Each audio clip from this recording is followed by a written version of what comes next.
afternoon, everyone. Will, did you have anything that you need to read us for official before we start the meeting? No, I think we're all ready to go. Okay, sometimes I didn't know that DTI will read about the meeting being recorded or to keep our things on so that the public can see that, but that must be a legislative meeting. So just want to welcome everybody to the meeting today. Appreciate your time at this busy time of the year. I don't know, my co-chair, Melissa, anything you want to say? No, thank you. I'm all equally grateful for those who are able to attend. It's busy and we have a lot of important work. So looking forward to today's meeting. Thank you.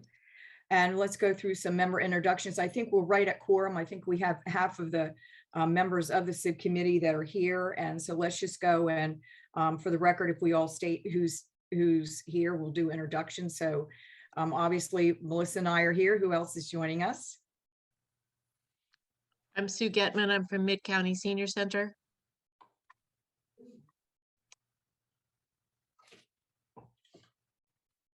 Thank you, Sue.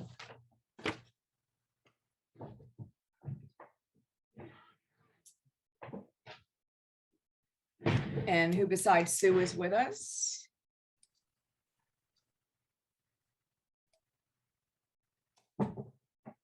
Deborah, we can't hear you.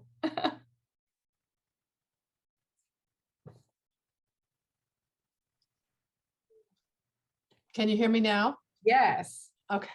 I'm Deborah Smith. I'm with Little Sisters of the Poor. Thank you. And I see we have somebody on the phone that looks like they're participating via phone. Hi, everybody. This is Maggie Webb at Easter Seals. I'm so sorry I had to do a call-in instead of a Zoom today. Maggie, we totally understand and appreciate you taking your time. Anyone else with us?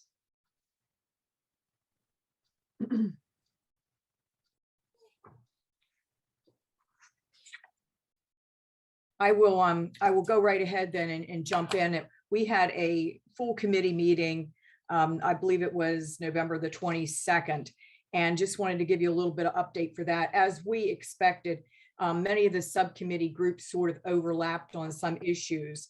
And so they decided that some groups would take responsibility for a topic of concern so that we're not being repetitive or redundant in our conversations and our time. And our group was given transportation. And that's one of the reasons that we're going to have a presentation today from DTC to tell us what's going on statewide in transportation. And so we'll get to that in just a few minutes because we have several folks that are going to make a small presentation for us on that. And then we'll get into the prioritization survey results. I don't know if you have seen those or not yet, but anyway, some really good information for us to start really narrowing our focus. So we're ready for the next general meeting.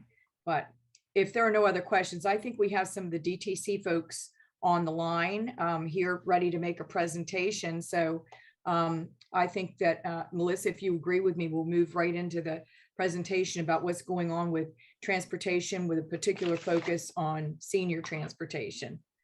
Are we good to go? Absolutely. All right, thanks.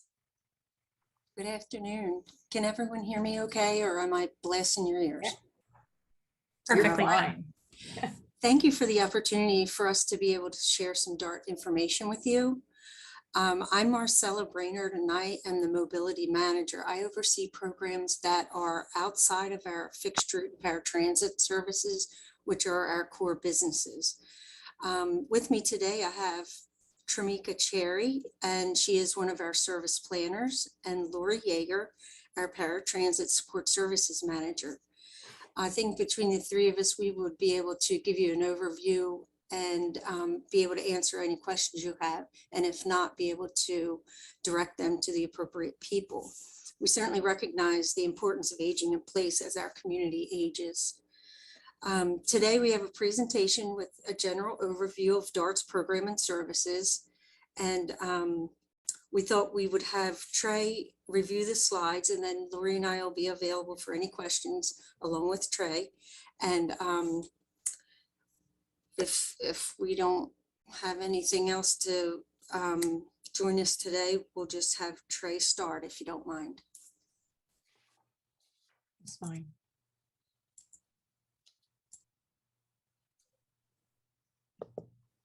Yeah, that's fine. He can start.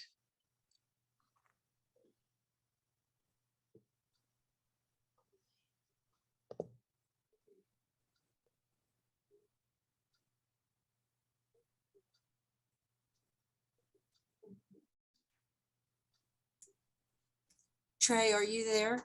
You have to unmute.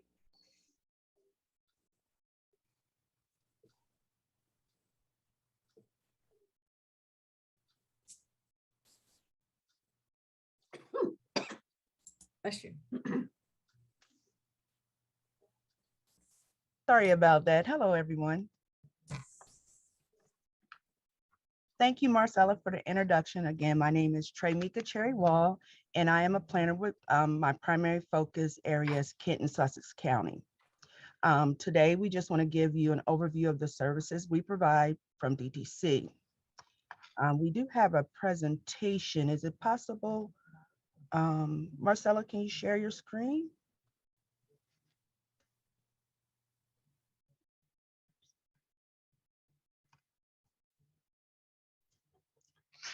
Okay, well, I'm gonna just keep going. I thought I did. I'm still trying. My presentation is up.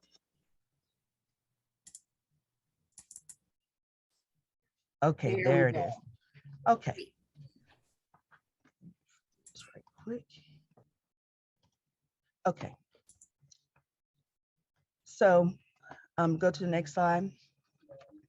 As you know, Delaware Transit is the organization that provides all of the DART operating services. So we are synonymous, DTC and DART. Next slide.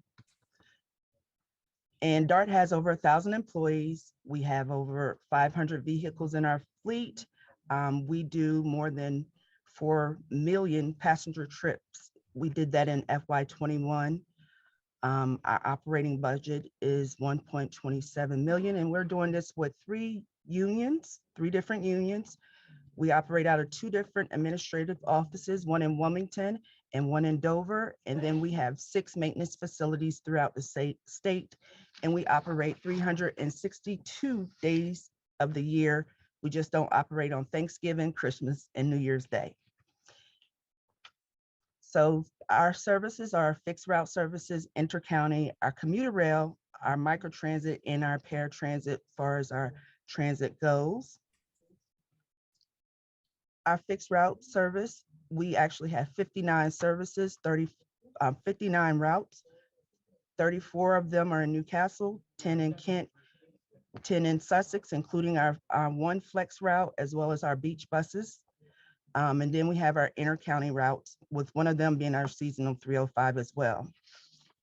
We also have our SEPTA line, and it operates between Wilmington and Newark.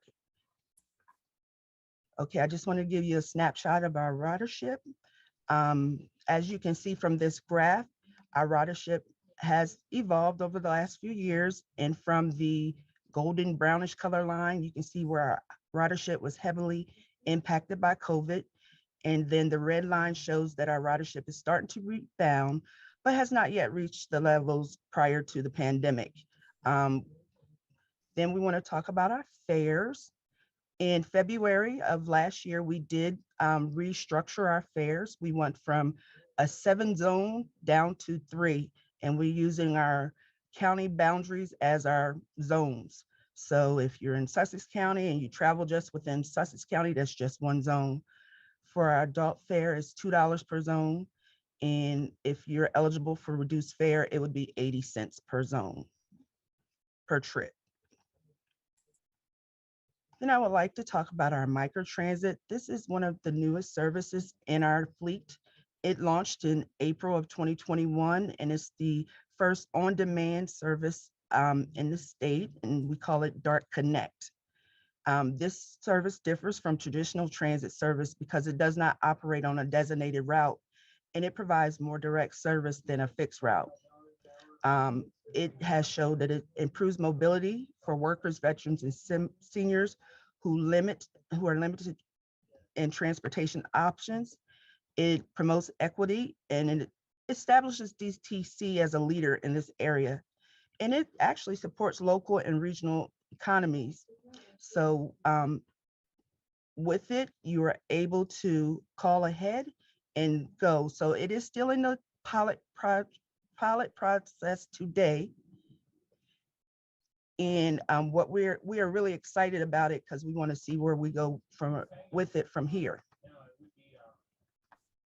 To date, we have had over 8,000 rides on this service. And mind you, it just launched last year. We have over 1,000 Dart Connect accounts. It is a application-based service, so you do have to book it through the app. You can make the phone calls, make a phone call to book them as well. And 56% of the bookings have come through the app. And we're averaging per ride is less than 15 minutes, and the average distance is 6 miles. Now, I will say that right now, the Dart Connect is only operating in Millsboro and Georgetown. So that was where we rolled out the pilot, but we are looking at other places where we may expand it as it proves to show its success every day. Next, we want to talk about our paratransit service. As many of you know, paratransit service is for people who have disabilities and are unable to ride our regular fixed route services. You must apply for DART services. They're not just anybody cannot use them. You must undergo an interview process. And the eligibility section does determine if you are qualified for the service, and the level that you will be approved on is based on the ADA, Americans with Disabilities Act guidelines. So I did want to mention our ridership on paratransit again. You can see with that same golden color line that the pandemic did affect the ridership.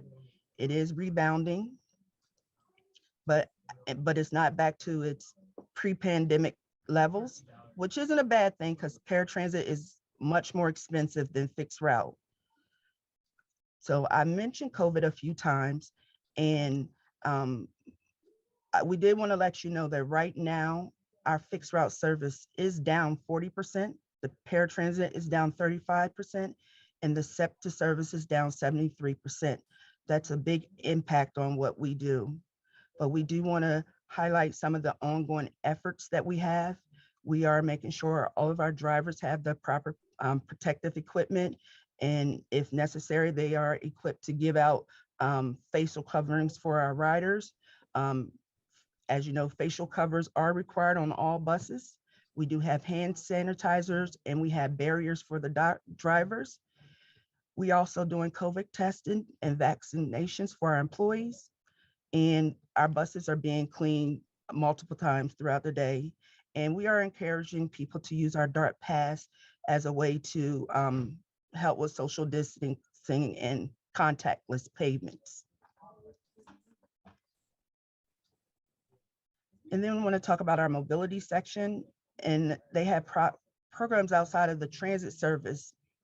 As I mentioned earlier, as a fixed route rail microtransit or paratransit, we all are set on that. But one of the programs that they have in the mobility section is the 5310 program. This program is federally funded, and vehicles are awarded to nonprofit agencies. Before awards are granted, there is an advertising, and applications are accepted at that time. And the awards are based on a scoring system on how much that agency or nonprofit is willing to assist with providing transportation for seniors and persons with disabilities.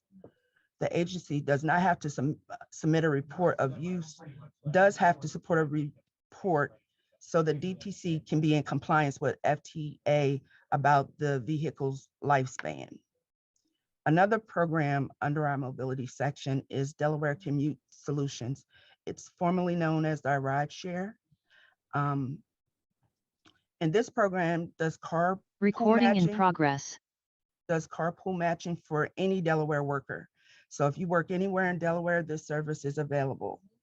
This program also does outreach to employers, educational institutions, and any community partner to gain partnership and participation in the program. Also, it works extensively with our DART planning, scheduling, and marketing teams, and it becomes a conduit of information exchange between the businesses and communities that sometimes don't necessarily reach us in the DART wheelhouse. And I would like to highlight that the Delaware Commute Solutions team has been ambassadors to the public with the I-95 Restore the Corridor project as it's underway. And lastly, the mobility team attends the local coordinating meetings. Our mobility manager represents DART at these meetings with other agencies such as DHSS and their contractors, Department of Labor, Department of Housing, just to name a few. And they have these meetings in each county. And at these meetings, they share information. The DART representative will give updates on what we're doing at DART and any other important information that they may need to know. And we get information from them about what we can utilize to improve services. Next, I want to talk about our fleet. DTC has incorporated electric buses into our fleet. We have received 4 grants so far for low to no emission buses. And to date, we have 26 electric buses in operation or on order. And with that, 6 of them are in Kent County, 8 in Newcastle, 2 in Sussex, 4 are statewide, and 6 on order that will be divvied up between Newcastle and Sussex County. And I do recommend that if you see one, just take a ride on them. They are fantastic. They are very quiet. They're 100% electric, no exhaust on them, and they are 4 to 5 times more efficient than the regular diesel buses. Also, these buses will reduce our maintenance costs. So those are things that we want to talk about with that. Next slide. Okay, we also wanted to talk about our propane buses. So back in 2014, DTC had a pilot program to test propane on our buses, and we purchased 5 for paratransit. That program proved successful. So now our entire paratransit fleet is using propane. And propane is a lot cheaper for us than regular gasoline. And both forms of these buses are helping us with the environment, because we do want to be conscious of and be a good citizen to our country, our world. Some of the other highlights I want to talk about is some of the apps that we've had now. We have our DART Transit app, which helps people to locate their buses. They can plan a route in advance. You can check bus stops. We also have our DART Pass, where you can, again, as I mentioned earlier, it helps with contactless payments. We have all of our buses have Wi-Fi on them. We do have our new quantum automatic wheelchair securement, and that provides passengers the independence to secure themselves. It allows the operators to remain in their seat, and it helps with faster securement and promotes social distances. We also have our mobile eye, and that's a safety feature that we've now put on our buses. It helps drivers with challenges they may have with visibility. It acts as the operator's third eye. It monitors blind spots and potential hot spots, and it gives real-time visual and audible alerts. And at the end of it, it also provides a report card for the driver on how they're doing with their driving. And then we have autonomous vehicles. Right now, we have 2. Their names are George and Jane, and that we're testing them around the Del campus. So we are looking forward to getting them fully operational to see how we can expand them to other areas. And then finally, I want to talk about our next step. We're doing a DART Reimagine. With everything going on, we recognize that there will be, that we have to reimagine how we deliver our service. We are aware that many people have changed their travel plans. Some of them have changed permanently. And with that in mind, we are beginning to do a comprehensive review of all of our existing services. We will be utilizing a consultant during this process. We have went out for RFP, request for proposal, and we will need to have continual public input in this process. This process will be extensive as we will be looking at all of our routes, each pattern that they're on to see if they are what we need to do. If we need to switch it up, we need to change it. Those are the things we're going to do. We're trying to make sure that we're right sizing what we have. We'll look at our service types. Is it what we providing? Is it appropriate in the places that we're going? We're going to be looking at our fleet to make sure that it's what we need, and we're not just having big buses if we don't need a big bus. Let's right size our whole system. And we want to improve our infrastructure, such as our bus stops, our shelters, and our hubs. And we want to make sure that they are inviting and that they're somewhere where someone would want to, something that someone would want to use. And we want to make any improvements as necessary. So I know I gave a lot of information really fast and really quick, and I want to thank you for giving us the space to do so. But we are here, and if you have any questions, Marcella, Lori, and I are here to answer any of them. Thank you, Tramika. I know I have a couple questions, and and maybe Will can help me see if there's any other hands raised. But I think first of all that you're already forward thinking about who we're serving and the best ways to serve them, and I truly appreciate that. I know I live in Georgetown, and so I'm very excited. And I'm going to be asking around for how the new pilot program is going with, calling for your ride, so to speak. A couple questions, if I may. And when you gave us some statistics or some numbers on usage, I don't know if you track any demographics for like the percentage of seniors you think that you're serving versus workers or just others that need transit. Do you have any numbers about the number of our senior citizens? I don't have that, but I can check to see if we have it somewhere.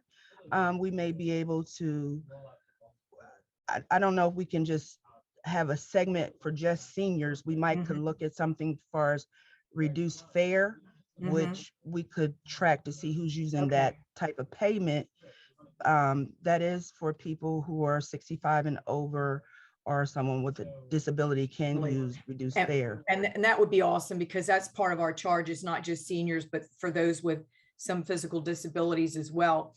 I was interested in knowing, because I hear a great number of people talk, particularly seniors, how they love getting on the bus and going into Rehoboth and not worrying about parking.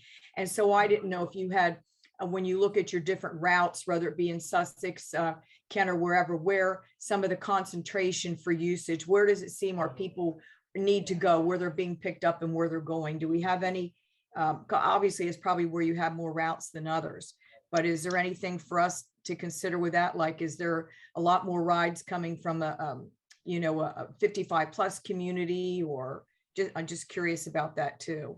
The thing is, right now with COVID, our ridership is all over the place. Yeah, okay. We've lost a lot of our commuters, so we don't have that demographic as readily as it was before. Yeah. We have like 8 routes that do 50% of our ridership, and they're in Wilmington.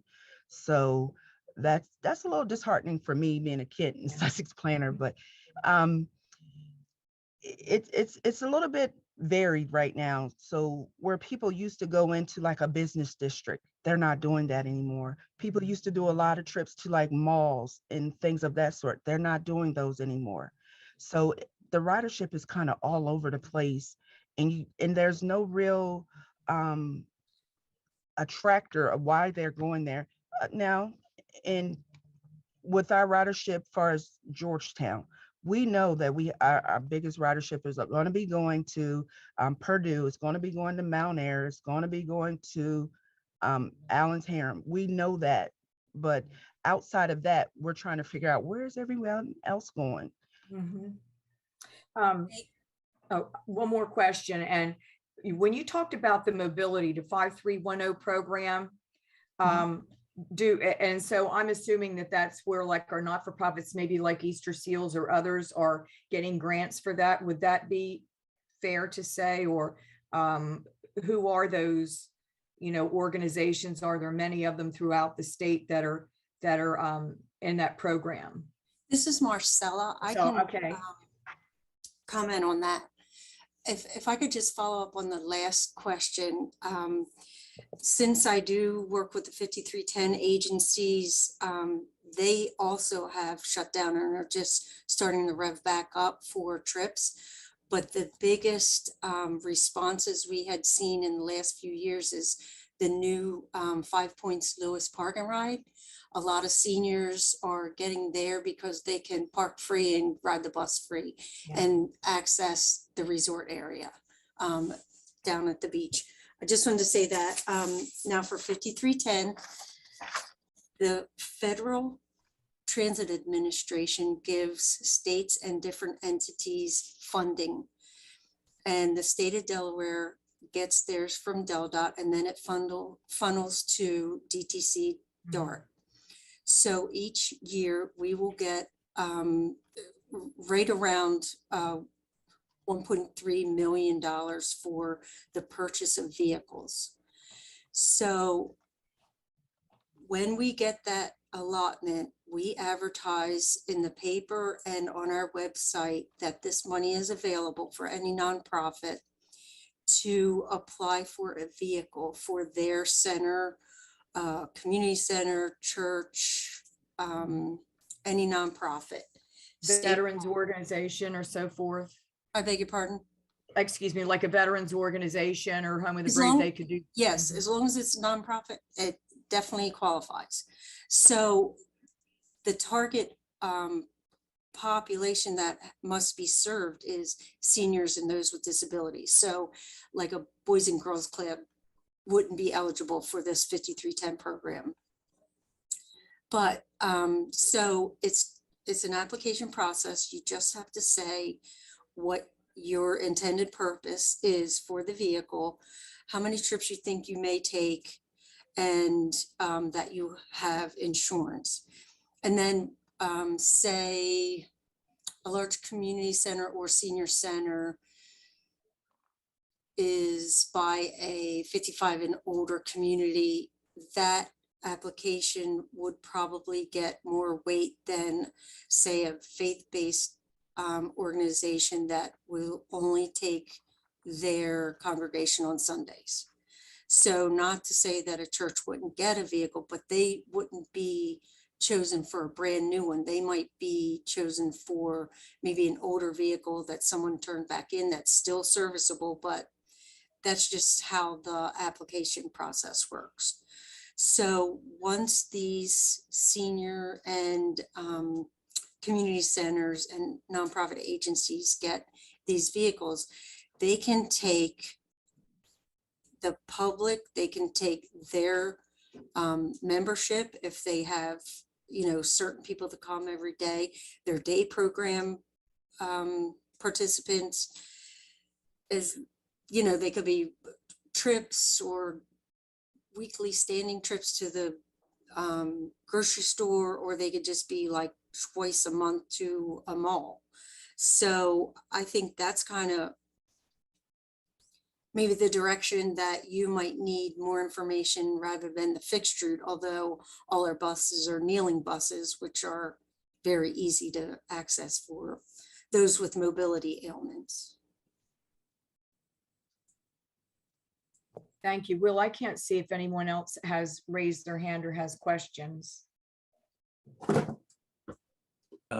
Nobody else has raised their hand, although if anybody does have any questions, please feel free to use that feature on Zoom. Hi, everybody. This is Maggie Webb at Easter Seals. I did have a question, and I wanted to thank DART for their presentation. This was a lot of really good information to have. We're seeing as a nation that there's a labor shortage in a lot of different industries, and I guess my question for you all is, are you seeing that, and how is that impacting ridership?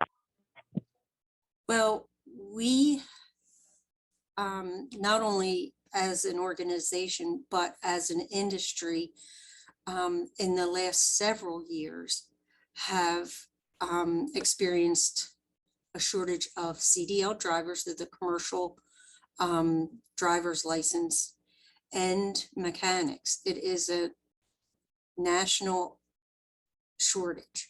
So, you know, like if we put in a job advertisement for an accountant, that comes up every once in a while, but our driver and mechanics job postings are continuous. They never are coming down. So we went into the pandemic already behind the 8 ball, trying to keep fully staffed. And then now we have to have a testing, as everybody knows, system for the employees. So that also makes our labor force so variable, because we used to know, okay, there is a shortage, but these people will be on vacation. There might be a couple sick, but we still have this core group to work with. But now it's random who and how many may be out due to the infection and COVID.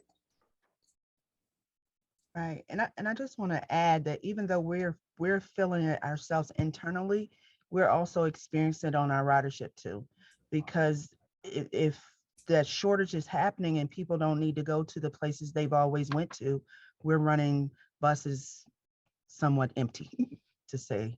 So yes, we're seeing it in both sides, on both sides of that picture. Yeah, I would think one of Thank the you. things for us to be concerned with, if you're seeing, you know, where ridership is down, particularly if we're seeing that, you know, in our, I'm going to call it our senior and vulnerable population, that could just lead to our concern. One of the concerns we're talking about is isolation, because they're not getting out as much for one reason or the other. They're staying at home, and that can increase some of the concerns we have with isolation. But you know, I think the buses were quick to respond. DTC wasn't to be operational, you know, during COVID, which was very important because, you know, you have a lot of riders, a lot of people that depend on that. You know, I think that's an important focus. I noticed when you had your map up originally, it seemed that the map sort of stopped around the Bethany area, and a concern with our aging, our population growth in general in Sussex. We have tremendous growth in that Ocean View, and see, it's I'm looking where things sort of stop near Bethany, and we have a very high concentration. Actually, it was, I think, the third fastest growth in the state. Middletown the first, Georgetown, and then down in that Ocean View, Bethany area. Are we planning on extending services to that area, or is it just not showing on the map?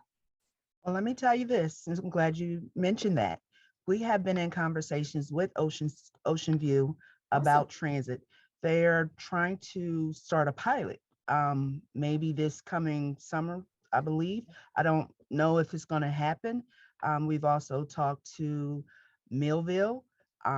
We've reached out, well, no, Fenwick has reached out to us as well.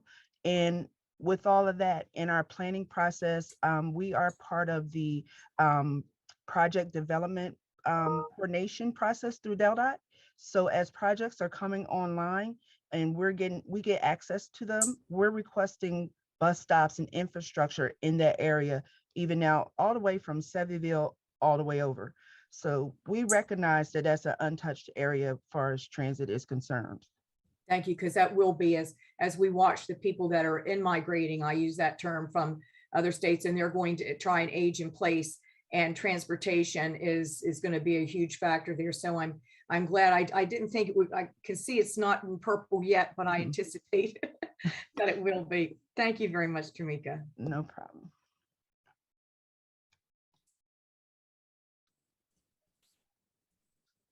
I guess I'll come back and say, Marcella, is there anything you think we should know for planning purposes? I mean, it sounded to me from Tamika's presentation that you have regular meetings with other agencies to try and make sure that, you know, that things aren't siloed, and that when we, you know, we might be finding out more about this discussion and aging in place, but that you've already been having some of those discussions with agencies? Yes, we are in contact with the 5310 agencies, but also the LCT meetings, the local coordinating team meetings. They are heavily focused on DSS and their clients and the low income, but we also have other DSS workers attend that do represent other populations. So yeah, we do hear some of that, and we do try to keep the information, like our ride share or the Delaware Commute Solutions and the mobility sections, as well as the planners, do the outreach, and then we come back and take it to Trey's group. And if, you know, if any way possible, we'll get a pilot going, maybe a grant, maybe, you know, an extension of a route if possible. Before we go, I know this is kind of selfish, but I just wanted to say that when we were not providing service during the pandemic, the Sussex County paratransit drivers and buses were doing COVID work. So they were taking meals and taking seniors to vaccinations. I just thought that was kind of nice of them as they Yeah, kept busy.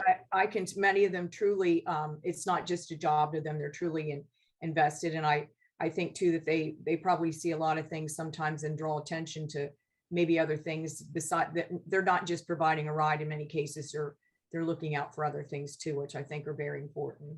And I think they become friends, which is kind of nice. And I know I'm the social services part of transportation, so everybody else is dealing in numbers and I'm dealing in the touchy-feely part, but yeah, they're our ambassadors to the corporation and, you know, the go-to to the public. But that's all really we had.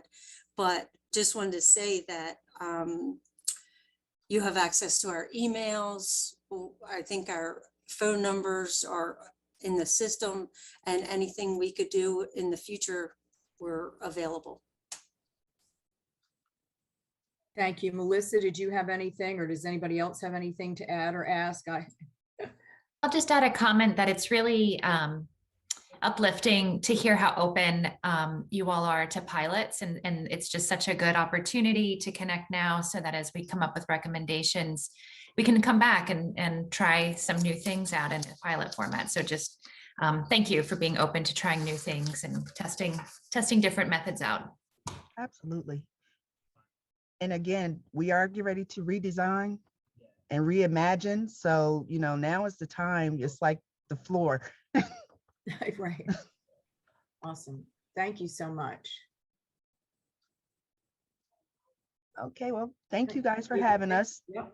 Thank you. Thank you. We're going to leave the meeting, but thanks Yes. very much for having us. Thank you. Your It's very time. informative. I think I have Melissa, I think I have a piece of business to take care of, and that was I moved on to them because I didn't want to keep them waiting. But I think we need probably to approve our minutes from our last meeting. If anybody's had a chance to review those and see any corrections or additions to those.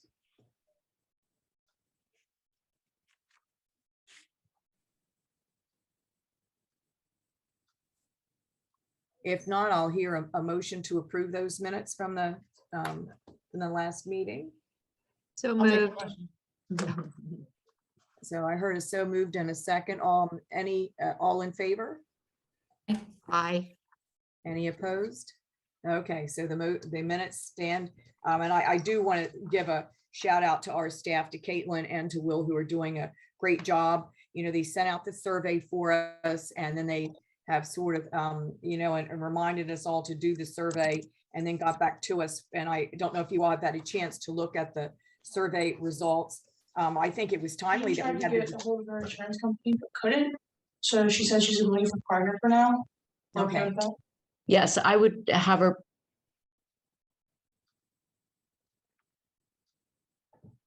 Are we good? I don't know if you all have had a chance to look at the results, the summation about the priority level. It's, I think the first thing actually that rated higher than anything else is really the focus on on the family caregivers. And I think they're pulling up our, do we have a priority survey? Yes, we do.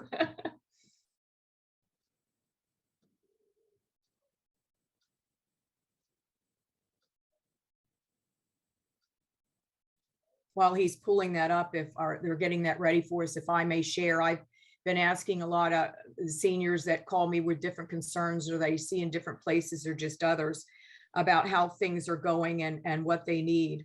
And this past week, was speaking with a gentleman, and this is a shout out to you, Maggie, and Easter Seals.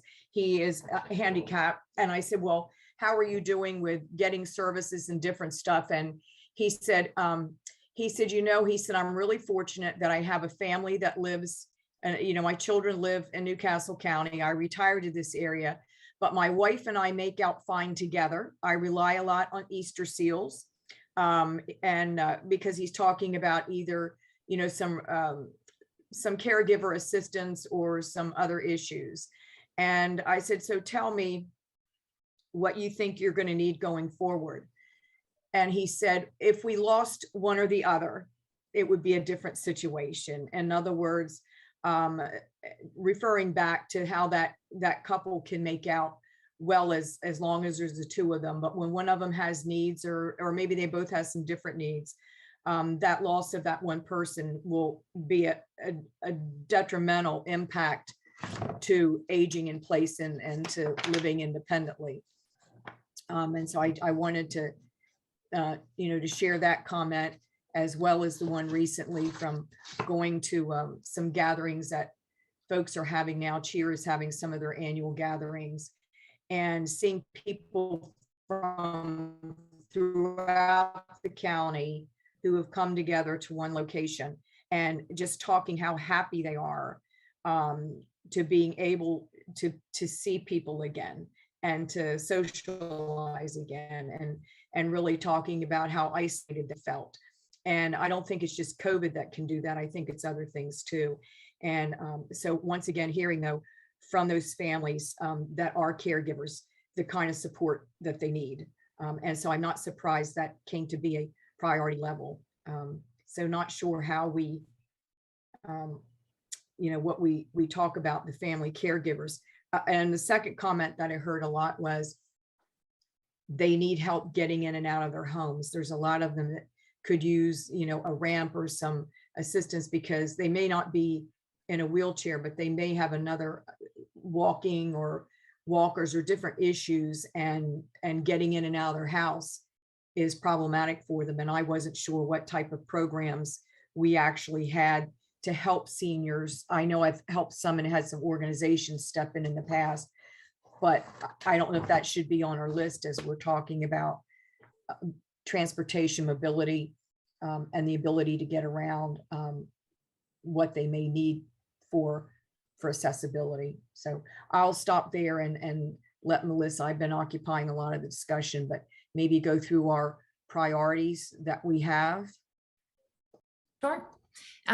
Would you like to discuss by point? I have a couple of pieces thought I would throw in. I was just looking for the best opportunity. A plug, and I hope all of you have heard this so far. We're holding focus groups with family caregivers in the very near future. And through our outreach, we've amassed 98 already that have agreed to be part of focus groups. And so we feel really excited about the volume of caregivers, and really think that this should yield a very representative sample of what they have to say, what they say they need, where we can support them. And so we're really excited as an agency, and I'm really excited to feed that information to this group, as that becomes available, to help us think about what solutions might be needed to better support family caregivers.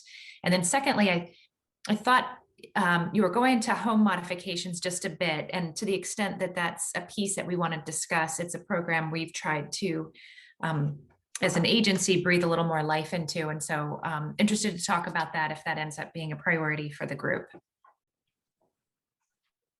Yeah, that home modifications isn't something we had initially talked about, but when you talk about, and I'm not sure that one of the other groups may not be, addressing that, but if you have a problem leaving your home or accessing your home, then that's going to lead, that's going to certainly come over into that isolation where I can't get out, or I'm living alone and I need some, help getting in and out, or other things that come in mind. Because once again, last week, one of the seniors in my area, 89, very, very independent, but she had a fall getting out of the house because there wasn't railing. She, and the house is an older home, so the steps aren't as wide as they are now. And so it resulted in a hospital trip and 16 stitches and a fractured wrist. And so, it just putting these things in together, that I've had calls over the years with different groups where they needed assistance with that, and it's trying to get them to the right not-for-profit or whomever can help with that. But I'm glad to hear we're talking about home modification, rather that, be access to bathing and or doing laundry, or just things to keep people independent in their own home, reaching things in the kitchen, being able to cook or whatever. So not sure how that necessarily ties in with isolation, but hopefully we'll look and see if another subgroup has that topic going on. Agree. And I would just add to the conversation of home modifications that assistive devices, assistive technology, I think of a subset as tools that are available to help life and help, the individual do what they want to do and what they need to do. I know I had that thought when they were telling us about how 50% of the rides or more are being used by an app.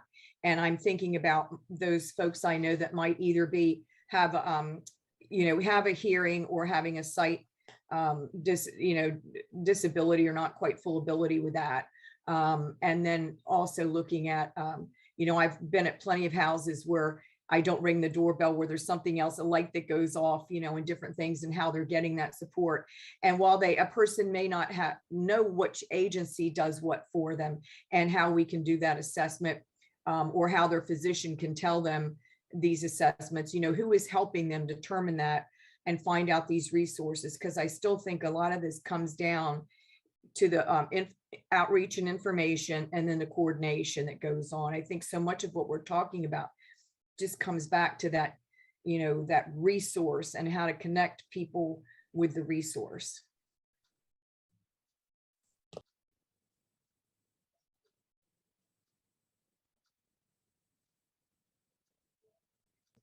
Do we want to talk about, you said you've got this focus group that's going to be going on. I think that's terrific to talk about family caregivers and memory care. I'm just not sure what we've prioritized. And I guess now we're saying what's going to be the most difficult to do, or we have another list of the level of implementation from least to greatest.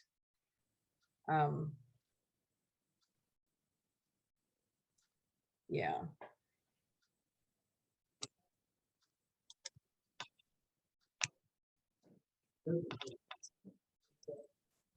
I'm going to let somebody else talk.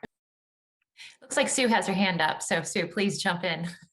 Thanks. I have a question just about the beginning of the meeting when you talked about the large group meeting and how there was overlap, as we anticipated, between the different subgroups, and that our assignment is transportation. So what does that mean in terms of looking at these different priorities and so on? I was just confused about are we only looking at transportation, or is that to be our priority? No, we're not. And very good question. No, it was just that we're going to continue on the other things that we've been talking about. And we had transportation services, as you'll notice, it was both in our, it's been very much involved in part of our discussions about, what could lead to isolation, or what they needed to age in place to prevent isolation,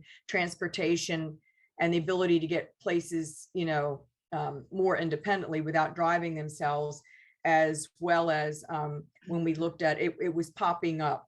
And so when they were assigning some different things to this areas, they said, well, since you have already mentioned this a couple of times, because it has an impact on being isolated. If you can't get anywhere, obviously it's a big issue. So they just said, well, you go ahead and do some focus on that, and we'll take it away from these other subgroups. Thank you. Mm-hmm.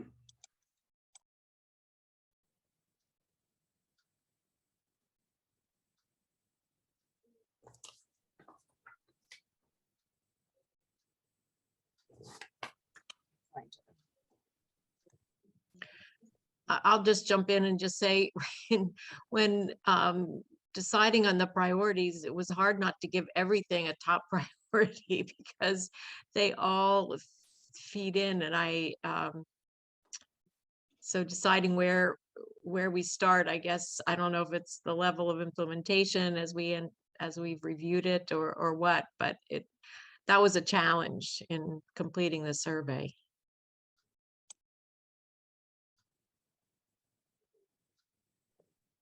Yeah, I think one of the things for me was understanding and what we have, how to access it, how the different, what's between state agencies, private agencies, non-for-profits.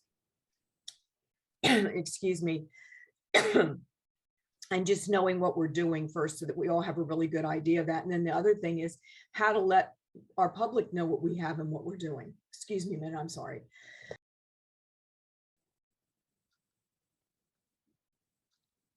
And so, I think we pretty much, a lot of these, it's like one thing layers on top of the other when I look at it, because there's not a lot of difference between the level of implementation and then what we actually thought that we needed.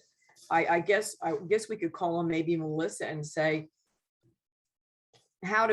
your agency has probably ranked some of these things and they're working in priority order. How does what we've done line up with what the agency is? Is that a fair question to have? In other words, I'm sure you already have developed or working on a strategy. Are we in sync with our thoughts with the strategy, or are we not on the same page? Really good question. I'm smiling at this chart because I'm thinking,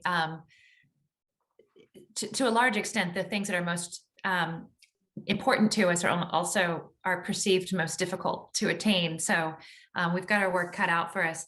I definitely want to reframe the thought to share what the division is thinking and then collaborate around priorities, et cetera. And so I think, I would love as much to gather information from this subgroup and the overall working group to inform our strategic plan and vice versa. So I see it as kind of a synergistic opportunity to align priorities.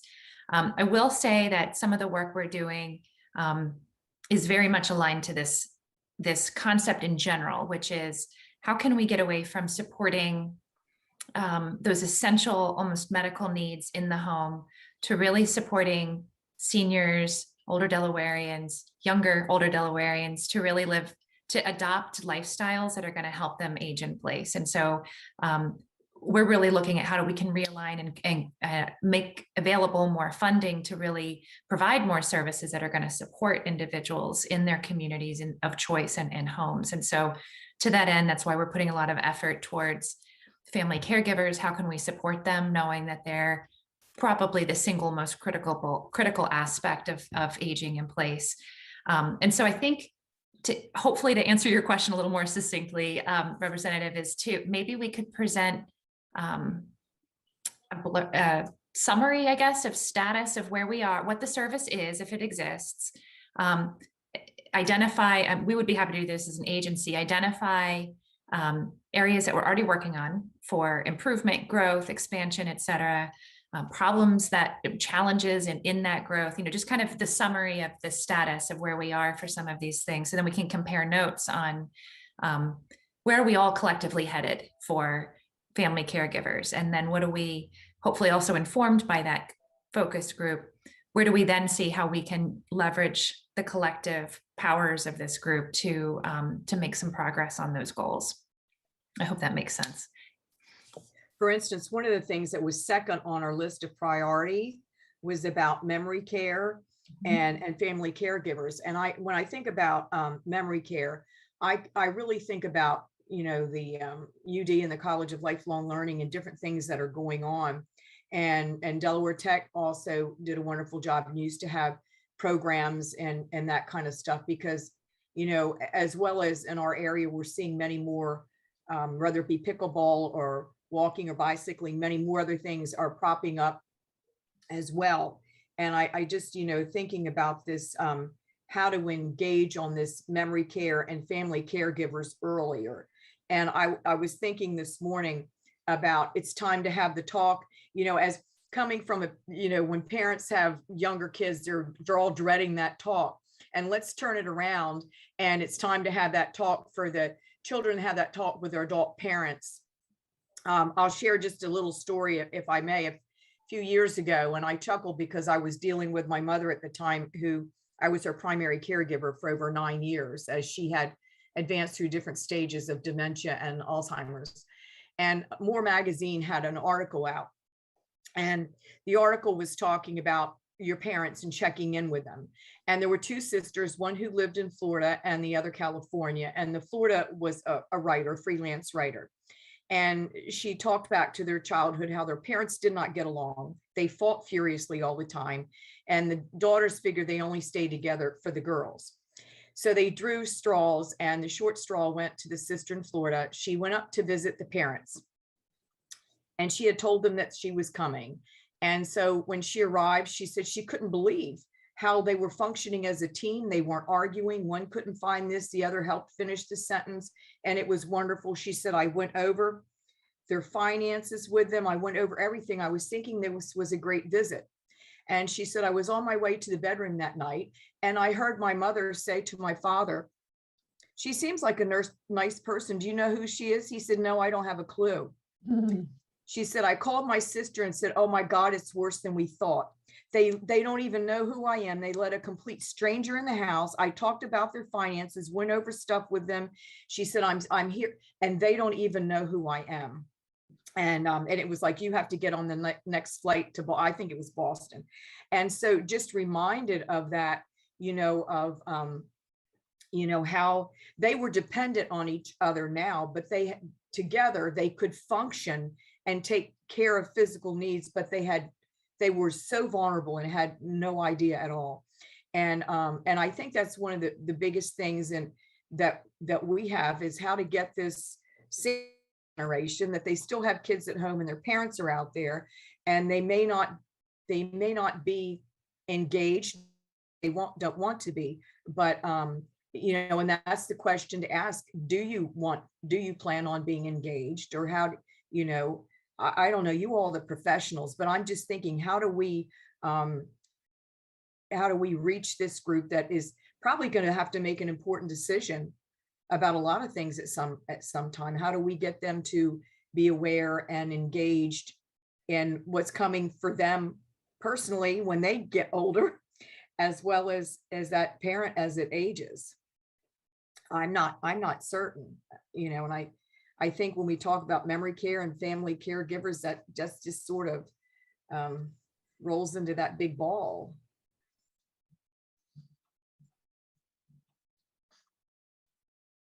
My answer to that question is to get more information into the family caregivers' hands, and in a not you go here and get this information, you go other information over here, and the third piece of information is over here.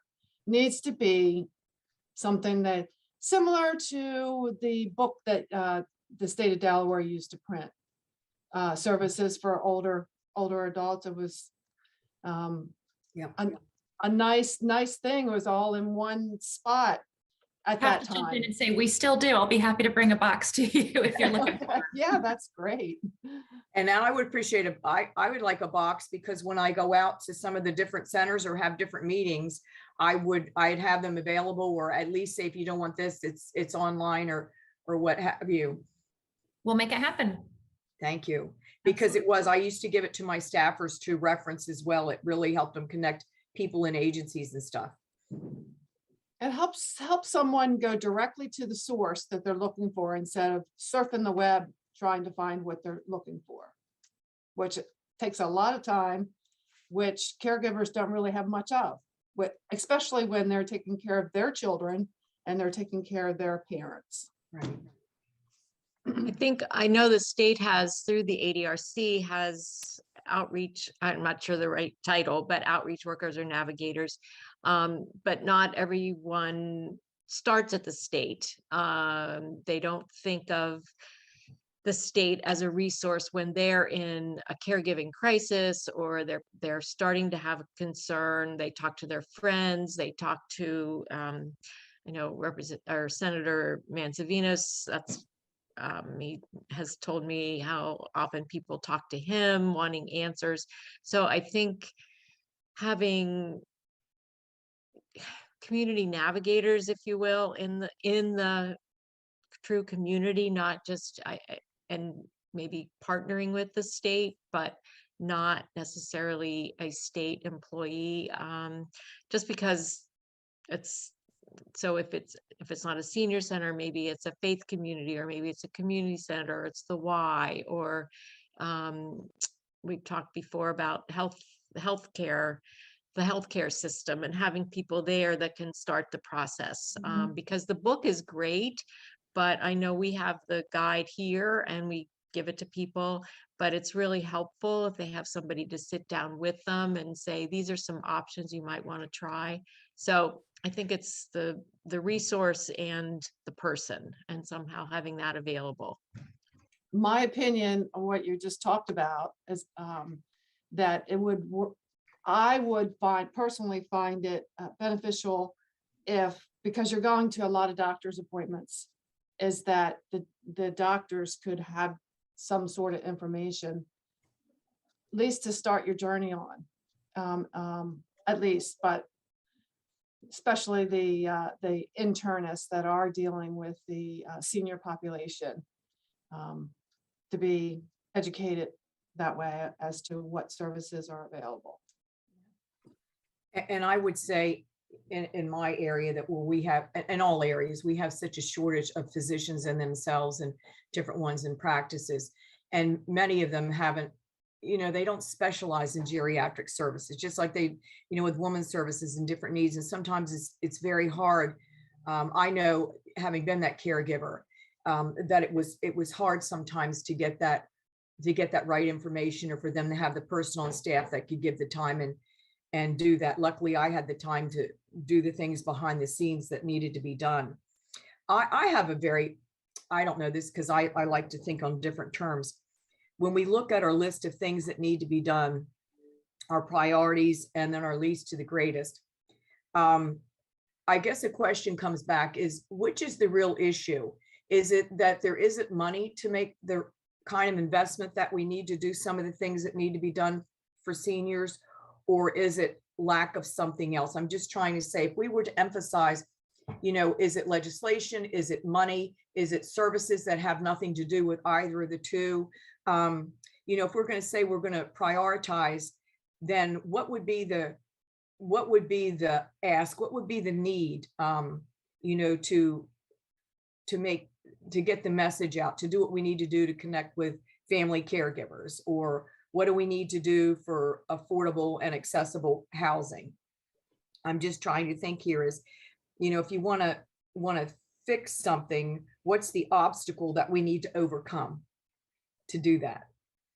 You have to, sometimes I think deep. So, but what would be the underlying issue, particularly for those of you that are providing these services? What is the biggest battle? We'll take off the workforce shortage areas, because obviously, if you had a lot of money to throw at the problem, you would fix some of the workplace shortage issues. So what is the obstacle to overcome, or that we should be recommending or shooting for? I'll jump in with lots of answers, not just the one. You were probably looking for it. Funding's always going to be part of it, and we're growing. Everything we know about the increasing population, but it's not everything. And we've seen that in that, just adding more money doesn't always make it a better service or a better intervention. And I was, as you were asking the question, debating which is higher. And I can't decide if it's innovation that I really think there's a lot of innovation that's possible and that's probably being tested in different parts. And that gets to my other part that I think is the necessary part of the solution, and that's aligned movement. And I think we've all talked about it in the different groups that the state can't do everything, can't be everything, and it isn't the appropriate solution. We need to be aligned in all of our, as many efforts as possible. So the nonprofit, the private, the states, all kind of working towards the same goal with generally the same value base and, expectations around outcomes. And for me, in my mind, I think that's the hardest part of the work, is getting that alignment, because it requires so much work to understand and talk to each other and spend that time to really engage at that partnership level. So then that would make the coordination, collaboration, and partnership at the top, and then the other things could flow easier from that. I think so, but that's my humble opinion. Yeah. I think that makes a lot of sense. Mhm. I do. I do too. Mhm. So I think that would be one of our definite recommendations then, is that coordination, collaboration, and partnership within service infrastructure, because that's where it's not going to matter if it is transportation, if it is affordable housing, these other things, come under that. And then, having, perhaps that would be the point for maybe one not-for-profit to say, we're going to focus and shift our focus in this area, and somebody else is going to have the focus in this area, because that's who does what really well. And I think there's enough pieces of the pie, and that there should be some natural things where, that fall into place. When I think of Easter Seals, I think of what they do extremely well with programs, with rehabilitation, whether it be physical or other occupational or different things, or different stuff. When I think of cheer, I think of many of the social aspects and transportation and so on, so how can we, and Meals on Wheels, we've got different agencies that are doing that, and for them to sort of, come to the table, and different ones try to, when I think of senior housing and affordable housing, I'm coming to a very, very narrow availability that's out there. I have, one Cheer Apartments in Sussex is about one of the only 2 apartments in all of Sussex County that are really accessible and affordable for seniors. There's some 55 plus communities that have evolved, but they are not accessible or affordable for for most of our seniors. And I think closely connected to the coordination priority is outreach and information, which, as we discussed in the last meeting, too often people wait for a crisis to occur in order to address these issues rather than preparing for them. And we don't like to think about ourselves growing older. We don't like to think about it for our loved ones. And so I'd love to, Melissa, you mentioned innovation, but some innovation in messaging that gets out to the general population about preparing for the future.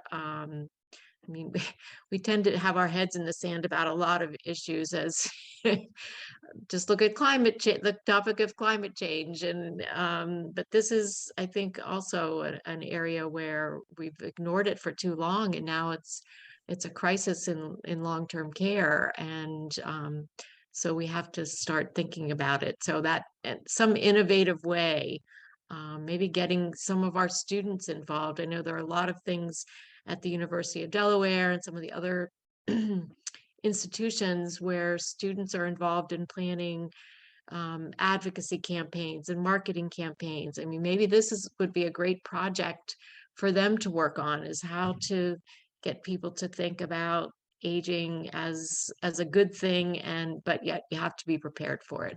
Just like you prepare to go to college, let's prepare to, get to retirement age. Yeah. Or ask some of our seniors who are very engaged in the community and perhaps Moody in the lifelong learning, are saying, what do you think? What should this message be? Exactly. I agree. Mm-hmm. And to get that out too, about getting the message out, because we have a lot of people would be very capable of doing something like that, and getting them engaged in that that dialogue. So I want to be very much aware of our time here, but I'm sensing that, we're really pushing in on our priority list is coming up with coordination, collaboration, outreach and information, and then a category that's family caregivers, memory care, sort of into another topic there. Not saying that the others aren't important. I just will be anxious to see where they fall in some of the other discussions that are being had, because I think some of those are in those other groups that we've been divided into.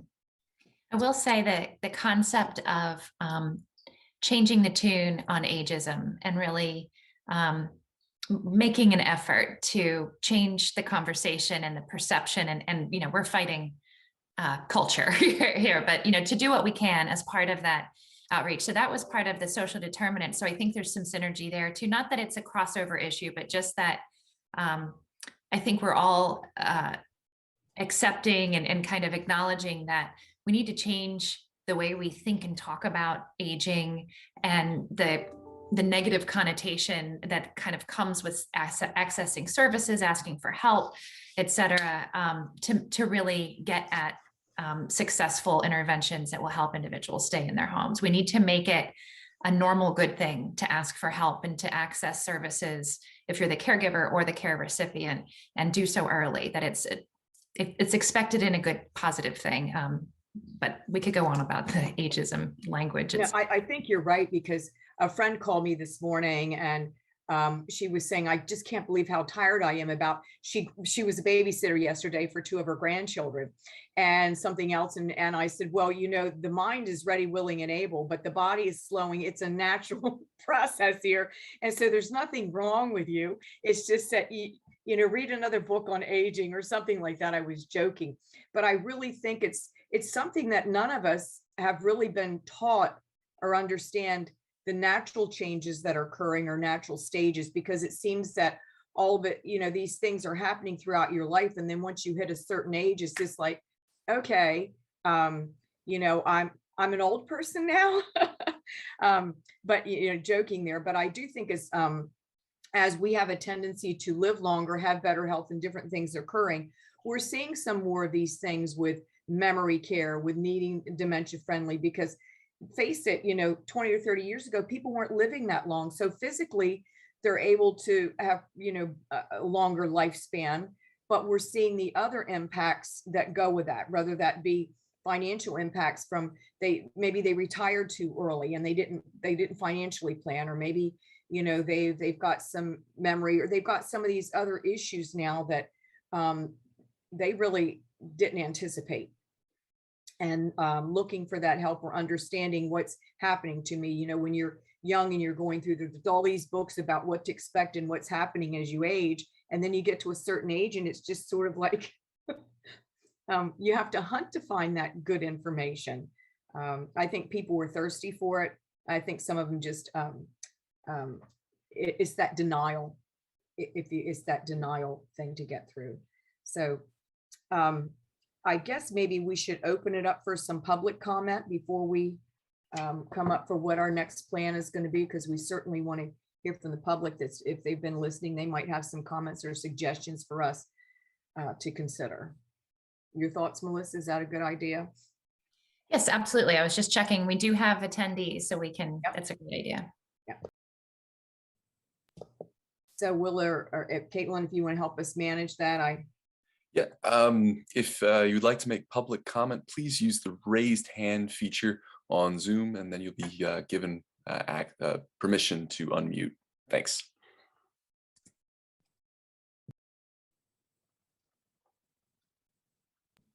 And no hands have raised, although we do have one attendee out there, but no hands have raised.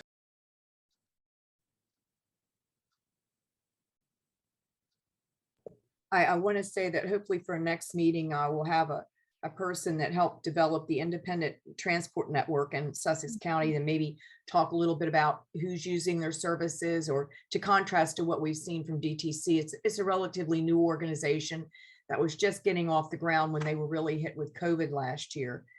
But I think that might be an interesting, for us to have.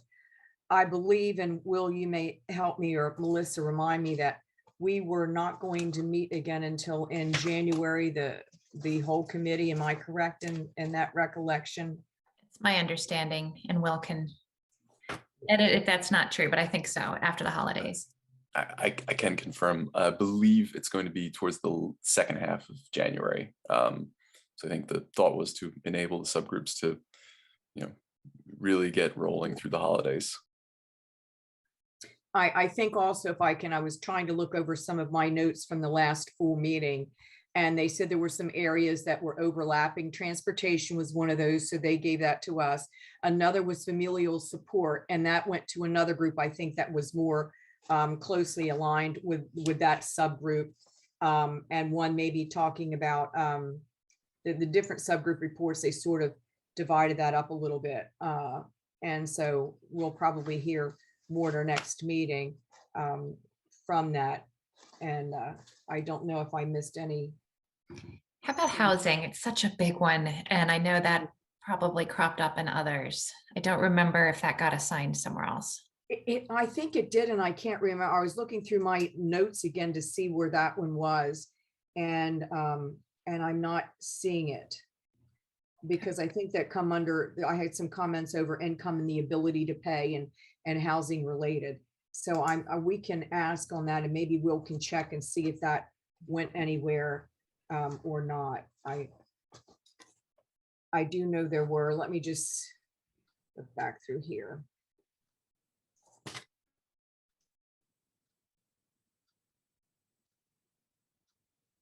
I think there was another subgroup that was going to focus on the workforce issues and with providers.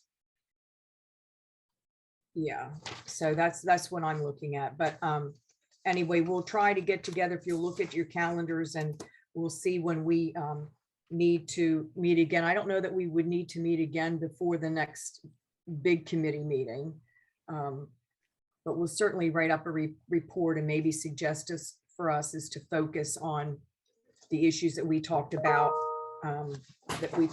today from our priority report. At least, Melissa, I think that's what we should report back to the group about, that our efforts are.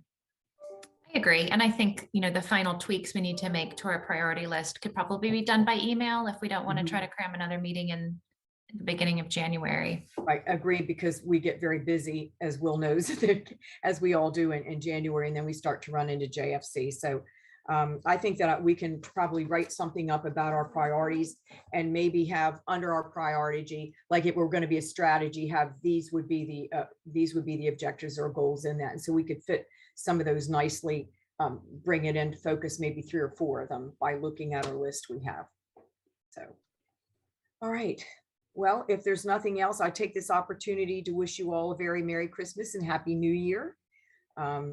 Stay well. You Yeah. too. Thank you. Thank you. All right. Take care. Bye-bye. Bye-bye.